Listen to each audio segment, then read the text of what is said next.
लालची बहू की कहानी। मनोहर अपने माता पिता के साथ एक छोटे से शहर में रहता था।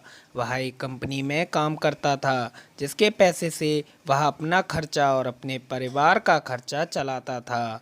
कुछ वर्ष बाद मनोहर की शादी हो जाती है। उसकी पत्नी का नाम रिया था। रिया एक बहुत ही लालची किस्म की औरत थी।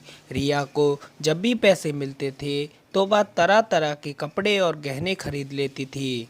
वह जब भी किसी समारोह में जाती थी तो हमेशा नए कपड़े और गहने पहनकर जाना चाहती थी। जब उसके पास नए कपड़े और नए गहने नहीं रहते थे तब वह अपने पति मनोहर से जिद करके खरीदवा लेती थी। उसकी लालच से उसका पति भी तंग आ गया था। मनोहर रिया को हमेशा समझाया करता था कि हमारी कमाई उतनी नहीं है कि मैं तुमको हर समारोह में जाने के लिए अलग अलग तरह के कपड़े और गहने खरीदवा सकूं। मगर रिया को उसकी बातों को मानने के लिए तैयार ही नहीं होती थी। एक दिन जब रिया किसी समारोह में गई थी तब उसकी एक सहेली मनीषा उसके घर पर आई। मनीषा ने रिया की सास से उसके बारे में पूछा।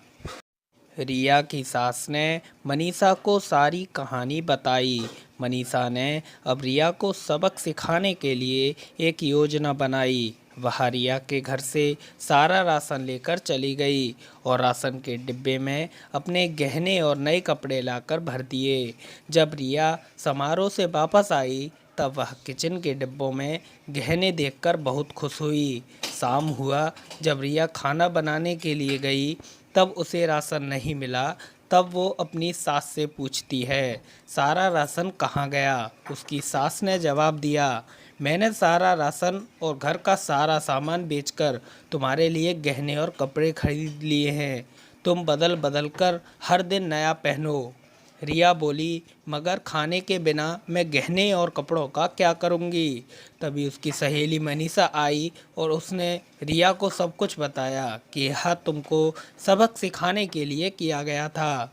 अब रिया को समझ में आ गया, जीवन जीने के लिए सबसे ज़्यादा ज़रूरी भोजन होता है, ना कि बदल बदल के गहने और कपड़े पहनना। रिया अब अपने पति की कमाई के अनुसार ही सारा काम करती है और वह खुशी खुशी रहने लगी।